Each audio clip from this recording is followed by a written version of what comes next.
السلام علیکم، آپ دیکھ رہے ہیں کہ نیوز چینل خبر شامل کرتے ہیں ساہیوال سے۔ ہمارے نمائندے آغا تابش کی رپورٹ کے مطابق Sahiwal scheme number 3 W block میں بارش کے بعد سارا پانی مہلے کی جامعہ مسجد عثمانیہ کے باہر کھڑا ہو گیا۔ جمعے کی نماز پر نمازیوں کے لیے شدید مشکلات کا سامنا۔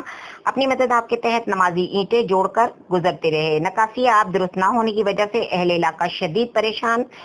بزرگ نمازی اپنی سائیکل سے لڑکھڑاتے دکھائی دیے تو کہیں پیدل سوار مسجد کے باہر۔ ایسا منظر لمحہ فکریہ ہے۔ اہل علاقہ اور امام مسجد نے ارباب اختیار سے اپیل کی ہے کہ مسجد کے باہر سے پانی کی صفائی کو یقینی بنایا جائے اور ساہیوال شہر کے تمام سڑکیں جو جھیل کا منظر پیش کر رہی ہیں ان کی صفائی بھی قابل عمل میں لائی جائے۔